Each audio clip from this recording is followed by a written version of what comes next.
lise ensemble la parole de Dieu. Prenons avec nous l'évangile selon Jean. Je suis dans le Nouveau Testament, bien sûr. L'évangile selon Jean. Comme l'a dit l'officiant, nous sommes dans la période de post-pascal.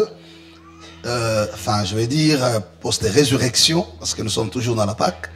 Et quels sont les événements qui se sont suivis pour renchérir les contenus de ce que nous avons appelé la formule complète, qui est la croix.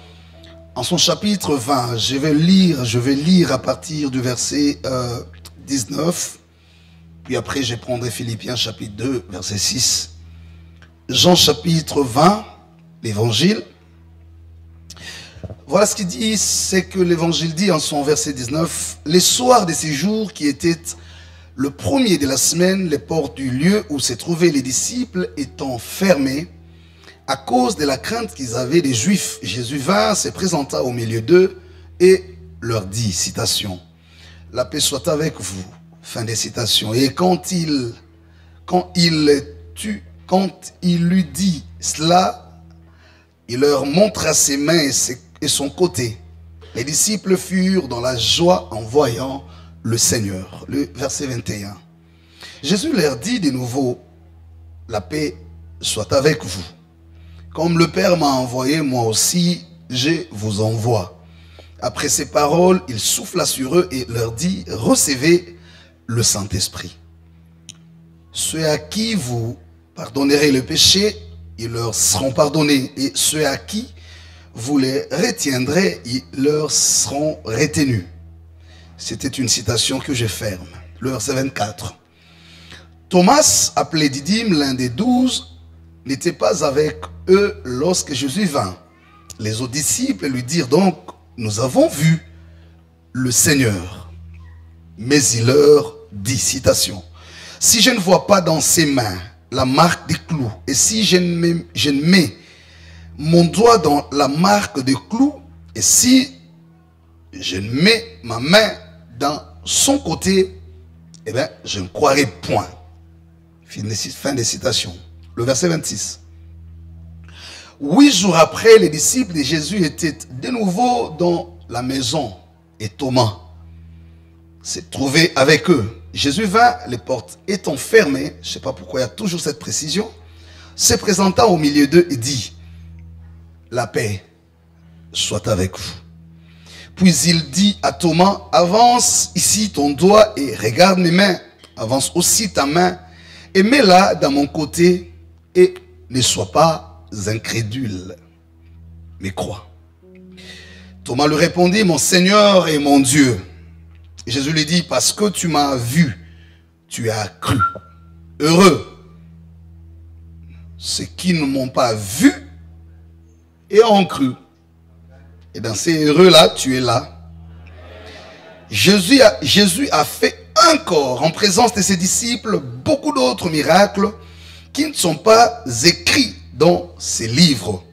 Mais ces choses ont été écrites afin que vous croyiez que Jésus est le Christ, le Fils de Dieu, et qu'en croyant, vous ayez la vie en son nom. Retenez bien les phrases, elles ont tout leur sens. Tout leur sens, dis-je. Philippiens chapitre 2. Vous y êtes?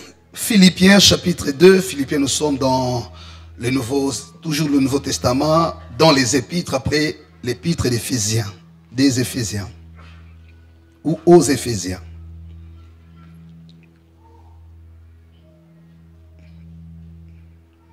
Le verset 5. Ayez en vous le même sentiment qui était en Jésus-Christ, lequel, existant en forme de Dieu, n'a point regardé comme une proie à arracher d'être égal avec Dieu, mais s'est dépouillé lui-même en prenant une forme de serviteur, en devenant semblable aux hommes. Et ayant paru comme un simple homme, il s'est humilié lui-même, se rendant obéissant jusqu'à la mort, même jusqu'à la mort de la croix. Le verset 9. C'est pourquoi aussi Dieu l'a souverainement élevé et lui a donné les noms qui est au-dessus de tout nom, afin qu'au nom de Jésus, tout genou fléchisse dans les cieux, sur la terre et sous la terre, et que toute langue confesse que Jésus-Christ est Seigneur, pas seulement Seigneur, mais à la gloire de Dieu le Père. Nous acclamons le Seigneur et nous pouvons nous rasseoir. Que Dieu soit béni pour ces dimanches de joie. Les dimanches passés, nous avions été couronnés de bonheur, passant du moment véritablement dans la présence de Dieu, une semaine couronnée de paix, de visitation, d'onction, de grâce, de délivrance, de beaucoup de miracles parmi nous, visibles et invisibles. Je voudrais juste rappeler que les événements de la semaine passée qui ont consacré la mort et la résurrection de Jésus donnent complètement le sens à notre foi chrétienne, à notre victoire en tant que fils et filles de Dieu. Je l'ai dit, la mort, ce que nous devrions retenir en résumé sur la mort de Jésus en tant que chrétien, c'est que la mort est venue donner la victoire sur le péché. J'ai pris suffisamment le temps de l'expliquer, comment depuis Genèse le chapitre 3 verset 15, Dieu, à cause de la chute de l'homme provoquée par le diable dans le jardin, a finalement décidé de la mort qui devient une sanction à la vie et partant une punition à la désobéissance de l'homme qu'on appelle en fait le péché. Donc le péché n'est pas resté sans conséquence dans l'histoire de la Bible. Et qu'est-ce qu'on appelle le péché? Le péché, ce n'est autre chose que agir ou décider de suivre une voie contraire à celle de Dieu. Donc quand on dit le péché, il faut les différencier des actes. Les actes qui représentent le péché, mais le péché en tant que concept, les Hébreux le présentent comme la décision de se détourner du plan de Dieu. La décision de suivre une voie contraire à celle de Dieu. Maintenant, comment est-ce qu'on peut se reconnaître, s'être détourné de la voie de Dieu? C'est par les actes. Voilà pourquoi certains actes sont érigés dans la loi de Dieu, dans la parole de Dieu comme étant péché ou alors des actes défendus, mieux contraires à la volonté de Dieu. Et comme je l'ai dit, ce péché est resté dans toute l'histoire de la Bible comme une grande fatalité, comme les terminus de tout être humain. Et donc, les lieux où on pouvait mesurer les limites de l'humanité. Tous les grands qui sont passés avant Jésus sont passés par là. Grands soient-ils, puissants, même ceux qui ont ressuscité des morts, ont fini par mourir un jour. Parce que le péché était lié à la nature adamique, donc le sang d'Adam. Mais comme celui qui est venu, Jésus, avait cette mission, justement de vaincre le pouvoir du péché, donc d'ôter la condamnation, parce que, je l'ai dit, le péché est une conséquence de la désobéissance. Et on l'appelle péché parce que c'est l'acte ou l'attitude ou l'intention de se détourner de la volonté de Dieu. Et à cause de cela, Dieu s'était éloigné de l'homme et l'a soumis au temps par l'acte, par le fait de la mort. Alors toute la démarche de la croix de Jésus visait à quoi? À ôter le pouvoir du péché par l'abrogation de l'acte par lequel la condamnation est venue. Et donc, il fallait abroger l'acte par lequel nous avions été condamnés. Cette décision n'est pas venue du diable. J'ouvre une parenthèse. Ce n'est pas le diable qui nous a condamnés. C'est Dieu lui-même par sa loi. Parce qu'il a dit à l'homme, le jour où tu pécheras, tu mourras. Et puisqu'il devrait, lui comme autorité, en fait, parce que lui-même avait décidé de la mort, ce parallélisme des compétences voulait assez que ce soit encore lui-même qui ait la compétence d'annuler cette condamnation. Personne d'autre ne pouvait changer la condamnation. Parce qu'il n'y a que celui qui a eu le pouvoir de condamner, qui avait également le pouvoir de pardonner. Mais la condition pour quitter la condamnation au pardon, il y avait un prix à payer. Et ce qui est encore intéressant, c'est que le prix en question, ce n'est pas au diable qu'on le paye, mais Dieu se paye lui-même le prix parce qu'il est l'auteur de la loi et le pouvoir de l'abrogation de la même loi. Donc en fait, tout tourne autour de Dieu lui-même. Voilà comment Jésus est venu. Et cette fois-là, sous l'image de l'agneau de Dieu. Et raison pour laquelle il est passé par la croix. Retenez, bien-aimés dans le Seigneur, si vous êtes chrétien et vous croyez en Jésus comme Seigneur et Sauveur, avant tout, c'est parce que il a dû être le prix exigé pour l'obtention du pardon éternel. Dieu avait l'intention de pardonner, mais il ne pouvait pas pardonner sans un prix à payer. Quelqu'un va me poser la question, mais pourquoi il fallait un prix à payer alors que lui-même pouvait annuler sa propre loi? Il était l'auteur de la loi. Mais justement parce que le diable a conduit l'homme à désobéir à cette loi.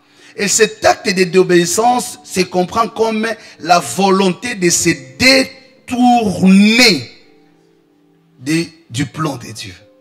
Donc, les rachats signifient la récupération de ce qui était perdu. C'est pourquoi, grâce à la croix, on nous appelle des rachetés. Ne peut être racheté qu'un bien vous appartenant que vous aviez perdu à un moment donné suite à une erreur quelconque pour lequel cet acte exige un prix au prorata de la valeur de l'acte posé pour la perte. C'est très compliqué, hein? Très philosophique. J'ai compris que c'est trop compliqué. Je vais descendre un peu. Je vais seulement dire ceci. Dieu pouvait aussi nous sauver sans un prix. Mais il se serait contredit. Parce que c'est lui-même qui a établi le postulat. Si tu pêches, tu mourras. Or, l'acte de péché a été motivé par le diable. Or, donc, le péché signifie la décision de se détourner du plan de Dieu. En se détournant du plan de Dieu, l'homme avait catégoriquement été perdu. Et pour les récupérer, Dieu établit lui-même un autre principe. Je me paye le prix en tant que Dieu pour que grâce à ces prix, le diable n'ait aucune raison de me rappeler que je me contredis dans ma propre parole. Ah, vous commencez à comprendre maintenant. Parce que s'il avait seulement racheté Dieu, le diable aurait dit, mais pourquoi moi on ne m'a pas pardonné? Parce que moi aussi j'ai péché au ciel. On m'a précipité. Pourquoi moi je ne méritais pas le pardon? La seule chose que Dieu n'a pas donnée au diable, en lui laissant tout, c'est le pardon. Quand le diable a péché, son sort a été scellé. Le fait d'être précipité sur la terre signifiait limiter son temps dans les temps. Il ne pouvait plus vivre éternellement. C'est pourquoi il y a un temps où il sera enchaîné. Il sera dans ce qu'on appelle l'enfer. Mais quand l'homme pêche, Dieu empêche qu'il touche à l'arbre de la vie pour ne pas vivre éternellement dans le péché. Il introduit la parenthèse du rachat par le symbole du sang. Pour dire, celui-ci, je l'ai aussi perdu, comme j'ai perdu Lucifer qui fit mon ange, mon archange. Mais à celui-ci, créé à mon image et selon ma ressemblance, je promets que sa postérité viendra écraser la tête du serpent, mais à condition de payer le prix de l'écoulement du sang. Cette formule de Jean 3,15, de Genèse 3,15, ouvrez la parenthèse sur la formule du salut. Parce que si Dieu ne l'avait pas fait, en réalité, l'homme devrait subir les mêmes sorts que le diable. Être condamné pour toujours et ne jamais obtenir le pardon. Voilà pourquoi dans ta vie, la seule chose qui a coûté à Dieu, c'est le pardon. Parce que grâce au pardon obtenu, il t'a récupéré. C'est pourquoi la Bible parle de l'acte qui a été abrogé. Abrogé veut dire annulé. Et donc, pas seulement toi vis-à-vis de Dieu, mais aussi du diable comme accusateur. Même quand il vient réclamer, il dit, mais moi aussi j'ai fait comme lui, non? Mais pourquoi lui, on ne le fait pas subir comme lui? Mais lui, parce qu'on a payé un prix par le fils de la femme. Raison pour laquelle Jésus vient sous la forme de l'homme. Parce qu'il réglait le problème du fils de la femme. Pour dire, pour le cas de la femme, pour le cas de l'homme, la dette a été payée par sa postérité. Mais pour le cas du diable, personne n'a été trouvé digne de faire accepter le prix du pardon. Est-ce que quelqu'un a compris quelque chose? Donc de la race de l'ennemi, même les anges qui sont tombés avec lui, personne n'était trouvé digne. Mais quand on regarde du côté de la race de l'homme, de la race de la femme, il est sorti des entrailles de la femme. Quelqu'un qui est trouvé digne, dont le sang correspond à la valeur de la rédemption. Or, pour obtenir le péché, il faut que le prix soit supérieur à la faute. Et donc, le sang qui devrait nous sauver devrait être supérieur au sang qui est tombé dans le péché. Voilà pourquoi lui, quand il vient au monde, il ne prend pas le sang d'Adam, qui est la combinaison de l'homme et de la femme. Mais il prend le sang du ciel, qui n'est pas le fruit de la terre. Et ce sang-là, le diable n'avait aucun pouvoir. Il dit, le prince de ce monde vient à moi, mais en moi, il n'y a rien qui lui appartient. Depuis la genèse de mon existence jusqu'à la fin, et donc il n'a rien à me réclamer. Il y a beaucoup de choses à dire sur la croix, ce n'est pas mon message d'aujourd'hui. Mais je faisais toujours des rappels et des mises à jour et des compléments d'informations et des révélations sur ce mystère de la croix. Si je commence à parler de la croix, je vous parlerai des années, ça ne finira jamais.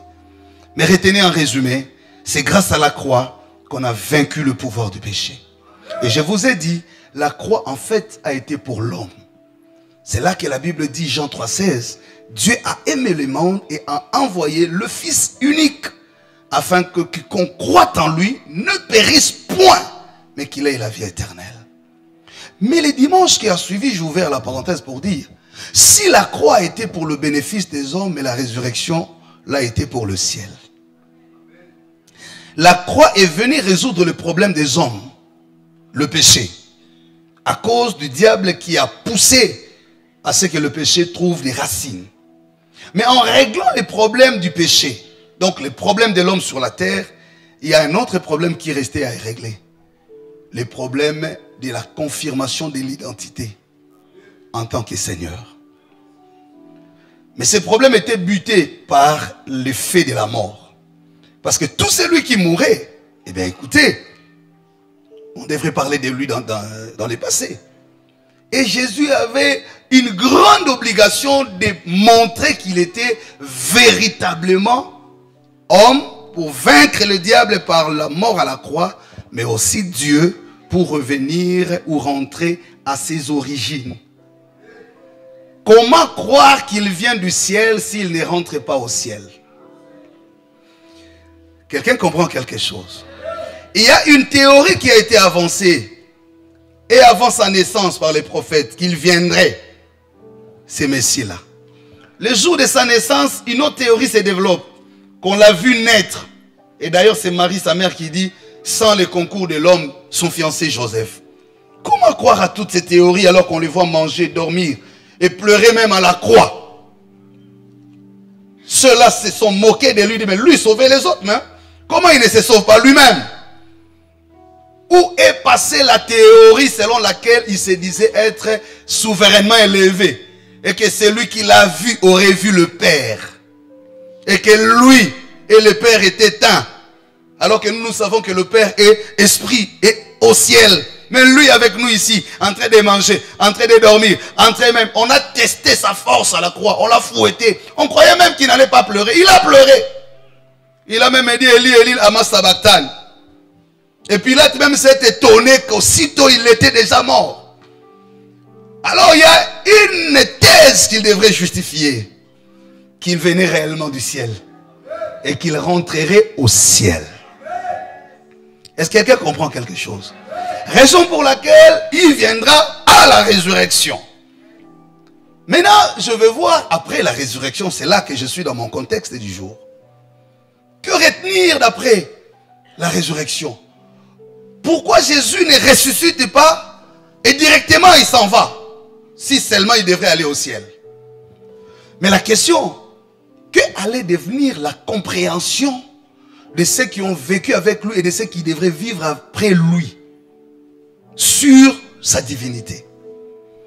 Comment allions-nous attester la thèse de la résurrection si du tombeau ressuscité, il serait parti directement au ciel? Parce que là-bas, personne n'arrive. On ne sait même pas le ciel en question est où. On dit seulement le ciel. Mais là, les gens allaient se poser, toi là avec moi, on allait se poser des questions. Mais on dit qu'il est ressuscité. Est-ce qu'on n'a-t-on pas dérobé son corps? D'ailleurs, lorsque les uns et les autres disaient qu'il est ressuscité, il y a eu un conseil urgent pour changer des narratifs. On dit, allez dire que ses disciples sont venus dérober son corps. Donc même quand on voulait faire croire aux gens qu'il est ressuscité, c'était pas tout, parce que les gens ont dit non, non, non, non, si seulement cette théorie est tamboliawa, on risque d'avoir plus de problèmes qu'avant. On a eu des problèmes parce qu'il se disait Seigneur, on l'a fait tuer à la croix. Pour nous c'était ok. Maintenant qu'on nous dise qu'il est ressuscité des morts, ça risque d'être plus compliqué qu'avant. Ce qu'il faut faire, raconter rapidement à tout le monde, appeler les médias, contacter, mettez sur Facebook, écrivez, divulguez que ses disciples ont dérobé son corps. Parce que si vous ne dites pas ça, la religion va tomber. Le judaïsme va sécher. Ces mouvements-là qu'on appelle le christianisme risquent de monter et ça risque d'influencer le monde. Une fausseté risque de prendre la place de la vérité. Il faut arrêter. Donc de bonne foi. Vous commencez à comprendre pourquoi il n'est pas allé directement au ciel. Donc il pouvait, comme Dieu, étant ressuscité, se montrer à quelques femmes.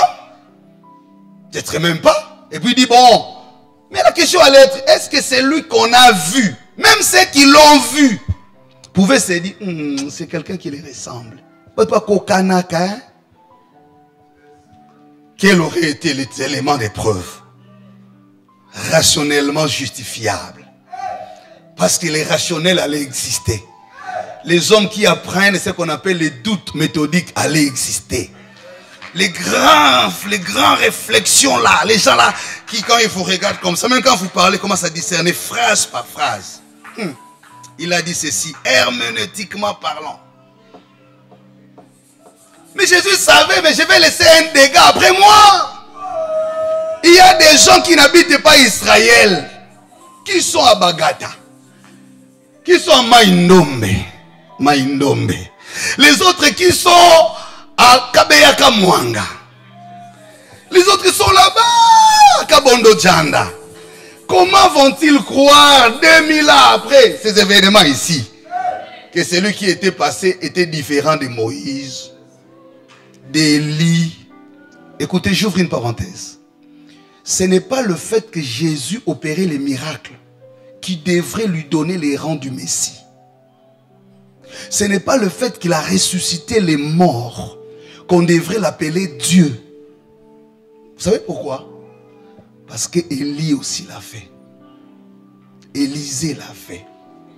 Moïse l'a fait. D'ailleurs, il y a des choses que Moïse a faites que Jésus n'a pas fait. Moïse a ouvert les eaux. Jésus lui a marché sur les eaux. Moïse, lui, a laissé la manne descendre du ciel et les gens ont mangé. Moïse a créé la régie des eaux dans le désert. Il frappe son bâton, l'eau sort des rochers. Il défie même les théories de physique. Parce que ce n'est pas du rocher qu'on peut trouver de l'eau. La physique est contre ça. Il a même dérangé la géologie. Parce qu'il a amené dans le désert un climat pris en charge par la nuée. Ça même Jésus ne l'a pas fait. Donc chez les Juifs, quand vous dites que non, il a multiplié les peuples, on va dire, oh, mais Moïse l'a fait toute sa vie dans le désert. Quand vous lui dites, mais non, mais il a ressuscité Lazare, on va dire, mais n'as-tu pas lu l'histoire de la femme sunamite? Qu'est-ce que Jésus devrait donner comme preuve pour les rendre différents de Moïse? En quoi pouvait-il s'estimer supérieur à Moïse? Seulement parce que quoi? Parce que quoi d'ailleurs? Oh non, Dieu lui parlait. Mais Moïse, la Bible dit quand Dieu lui parlait, hein, c'était face à face comme on parle à un ami. Et d'ailleurs, les tonnerres accompagnaient cette voix. Le signe visible était marquant. Jésus l'a fait pendant 3 ans. Moïse, c'est 40 ans. Donc si tu amènes cette thèse, tu vas dire, mais ah, petit, il a 3 ans, biloba, loba. Moïse a seulement 40 ans. Dans le désert. En quoi pourrions-nous dire Jésus est Seigneur? Parce qu'on va vous opposer à un autre prophète dont je ne vais pas citer les noms ici. Lui aussi a fait ça. Et donc Jésus est comme lui. Lui d'ailleurs, il a aussi un jour. Mais lui, Jésus, vous faites seulement des bruits. Vous arriverez dans un coin de la planète, vous trouvez des gens qui disent, ah oui, nous reconnaissons Isha. Oui, le fils de Marie. Ah oui, bon, c'était un grand prophète. Hein. Mais si vous dites, il est Dieu, du quoi? En quoi il est Dieu? Bien. Hein? Écoute-moi bien. Hein? Dieu a toujours une longueur d'avance dans ta vie. Il réfléchit beaucoup d'années avant toi, avant ton père, avant ceux qui t'aiment. Avant que la conscience de ceux qui t'aiment arrive à donner le modèle à ta destinée, Dieu avait déjà tout tracé. Ce que j'aime en Dieu, c'est qu'il s'est anticipé. Il savait qu'après lui, s'il partait seulement comme ça, il y aurait eu beaucoup de dégâts. Raison pour laquelle je vais donner 3 vérités, je vais conclure mon message.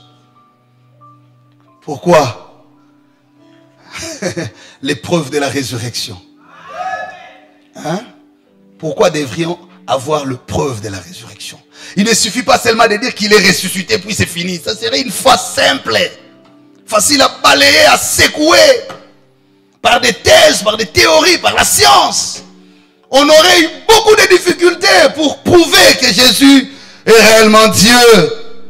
Alléluia. Raison pour laquelle, bien-aimé, lorsqu'il ressuscite, il dit non, je ne pars pas encore. La Bible dit, dans ces récits que je viens de lire de l'évangile, après s'être ressuscité, je dis bien s'être ressuscité, parce qu'il est ressuscité de lui-même. On ne l'a pas ressuscité par un homme ni par la médecine. La Bible dit, il se montra d'abord à ses disciples. Ceux-là qui ont mangé, qui pouvaient l'identifier, reconnaître, il a commencé par des gens qui étaient plus proches de lui, qui ont connu beaucoup son humanité, et qui peuvent pas tâtonner sur la taille, le visage, la teinture, les doigts, la main. Quand vous vivez avec quelqu'un pendant longtemps, vous pouvez même reconnaître sa voix. C'est pas ça?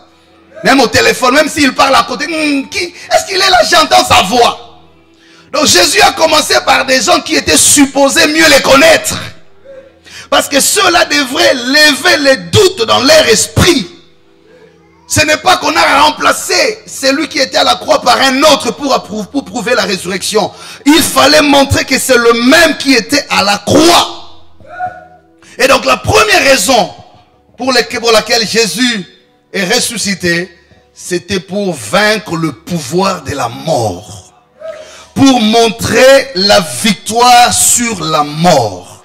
Et s'il s'est montré aux gens, c'était pour qu'on ne dise pas que c'est lui qui est sorti du tombeau. C'est un autre envoyé du ciel, mais qui ressemble à celui qui était mort.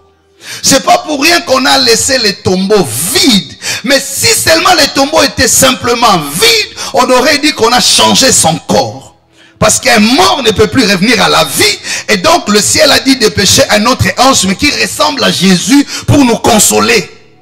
Donc si réellement il est sorti du tombeau et il s'est révélé, c'était pour lever les doutes sur les mystères de la victoire de la vie sur la mort. Je suis venu dire à quelqu'un, il y a des preuves que Dieu est obligé, je dis bien obligé, d'apporter dans ta vie. Toi d'abord, parce que tu as été trop proche de lui, parce que tu es proche de lui. Il y a des choses, si Dieu n'apporte pas des preuves, elles laisseront des confusions dans ta foi. Elles laisseront des doutes dans ta foi. Le premiers, j'ai dit la cible première de la résurrection, c'est ceux-là qui ont été fidèles jusqu'au pied de la croix. Ceux-là qui ont cru, ceux-là qui l'ont suivi, ceux-là qui ont gêné, ceux-là qui ont dit non, je ne peux pas avoir un autre Dieu que lui. Pour que Jésus leur dise, vous n'êtes pas déçus, vous aviez fait le bon choix et vous arrivez à la bonne destination. Je vais dire à quelqu'un, tu es le premier du cercle de privilégiés. Parce que toi, tu marches avec le Seigneur, tu entends sa voix, tu entends sa parole, tu fais ses instructions, tu t'efforces. Il y a des choses que tu ne devrais même pas faire, mais à cause de ce que la Bible te dit, tu le fais parce que tu crois que ce qui est écrit vient de Dieu. Il y a des sacrifices que tu subis et tu acceptes. Tu tolères alors que tu as tout le droit de faire différemment les choses, de prendre des décisions, mais tu ne veux pas les prendre parce que tu t'es dit, celui de qui je suis servante ou serviteur ne me le permet pas et je ne le ferai pas non plus. Je veux dire à quelqu'un, la victoire sur la mort est une preuve que celui-là qui est venu est réellement Seigneur. C'est dire aussi à quelqu'un, ce qui a été limité par tout le monde n'est pas limité par Dieu. Ce qui n'a pas été possible grâce aux hommes le sera grâce à Dieu. S'il est ressuscité, c'est pour dire, je ne suis pas Moïse, je ne suis pas Abraham, je ne suis pas Élie, je ne suis pas Élisée, je ne suis pas Samuel, mais je suis Jésus-Christ de Nazareth. Je fais l'exception dans l'histoire des humains, né de la femme, mais pas pour finir la course, là où le sort de la femme a été scellé. Je suis celui qui vient bouger les lignes, qui vient modifier les données de l'histoire. Je suis celui qui vient, oui, je bénis le Seigneur pour ça. Et je dis à quelqu'un, il est celui qui vient modifier les données dans ta vie. Là où ton père est arrêté. Là où dans la famille on dit que chez nous c'est comme ça. Là où on dit que chez nous c'est la tradition. Là où on dit que awa ezalaka bongo.